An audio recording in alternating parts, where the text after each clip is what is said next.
Will Harley Davidson release a new Tourer next year? Let's get into it. RevelatorAlf. Hello, welcome to RevelatorAlf. I hope you're all well. So this video is all about Harley Davidson. Yes, I ride a Harley Davidson and I like them, so why not? Now, this video purely and simply about next year's model range. And will they release a brand new Tourer or a Tourer with a brand new engine?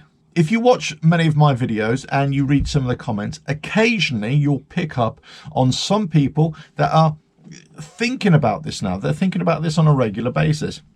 The future motorcycle Tourer from Harley Davidson. What engine will it be? Will it still be an air oil cooled engine, the M8 engine, or will they put the Revolution Max engine in that with a high-powered Revolution Max engine that's got lots of torque? Let's say they change the tuning profile on that. Now, many people would consider this to be the logical step. They've got a brand new engine. Yes, it's having a few teething problems, of course, but they've got a brand new engine and they love the power of it. They love the feel of it, let's say. They love the performance of it, the torque, the horsepower, all these kinds of things. And of course, Harley Davidson have come into the 21st century with a liquid-cooled engine. So everything is all hunky-dory. So whilst they need to iron out some of these issues that they've had, they also have a great engine there for the bikes that they've produced so far. Right, now would that suit a Tourer? Well, if you consider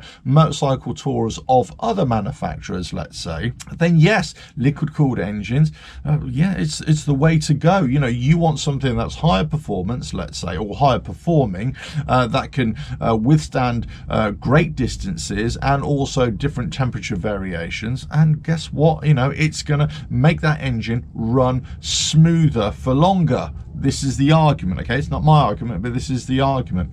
So having a liquid cooled engine in a Tourer for the long tour is going to be a great addition. It's going to be something that people have been asking for.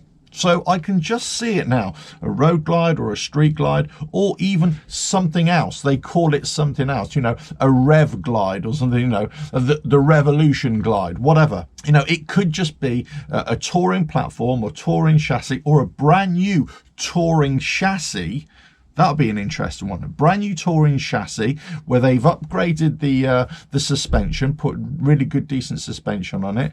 You know, they're looking at the comfort issues as well. They're looking at the infotainment issues, but issues when I say the evolution of the infotainment, I should say. But they're putting this Revolution Max engine in, and it's called the Revolution Glide or whatever name you want to consider. I can see it. I can see the logic here, and I can see it's going to be really appealing to a lot of people. If you look at the profile of that engine, if they get rid of the bronze elements, and I think they put it either chrome or they put it in black, you know, with red accents or orange accents or something like that, you know, they make it sort of stand out a little bit more, make it look a little bit more mean and moody. I think it would be a great option for a Tourer. So the question isn't really whether a Revolution Max engine would be a good fit for a Tourer, because you could argue either way on that, or whether it would look good in a Tourer, or whether people would buy it. The question is, does it need it? Does it need changing? Does the touring lineup need the Revolution Max engine for it to continue, for it to develop, for it to blossom, let's say? Now, if you ride a Tourer, if you ride a street glide, a road glide, whatever it is, a CVO, whatever it is, do you want a liquid-cooled engine there? Maybe you don't. Maybe you want the air-cooled, oil-cooled engine. Maybe you want that feeling, that rumble, whatever it is, that sensation that you're getting, the vibrations that you might feel. Maybe you don't even like the M8 engines. Maybe you prefer the older bikes with the older engines. You know, the twin cam, shover heads, whatever it is. Maybe you stopped liking Harley Davidson as soon as they went all woke, let's say, and started coming out with the M8 engine and think, right, okay, that's it, not for me. Harley Davidson, I'm just going to stick with what I've got, and that's it, and to hell with them. Could this be another one of those watershed moments where people are saying, do you know what, that's it, I've had enough. I love the road glide, I love the street glide, whatever, the Ultra, you know, with the M8 engine, but I'm not having it. I'm not having it with the Revolution Max engine. It's just going to take the whole soul away from Harley Davidson. And this is why I bought a Harley Davidson, because I wanted this kind of riding experience, and I don't want it on that. If I want that kind of engine, I'll go and buy the Pan America or the Sportster S or the Nightster or whatever bike they use with that engine. I don't want it in a Tourer. So I can see both arguments here. I can definitely see. I can see the benefits of a Revolution Max engine in a Tourer. I'm not necessarily saying that it will go in a road glide or a street glide or whatever. Maybe they will bring out a purpose-built Tourer with the Revolution Max engine, so you as a potential buyer for a Tourer can have the option. You can say, right, I can either have the M8 engine or I can have the Revolution Max engine. I can either have this Revolution Glide, let's say, or I can have the street glide, road glide, or CVO, whatever you want to call it. Which way do you think is best? I kind of feel that this new Tourer that's going to come out, you know, if they do bring out a new Tourer with the Revolution Max engine, I think that they have to take this opportunity. Well, they're gonna have to take this opportunity to bring out that bike that is styled like a Tourer, but it's going to have a brand new chassis.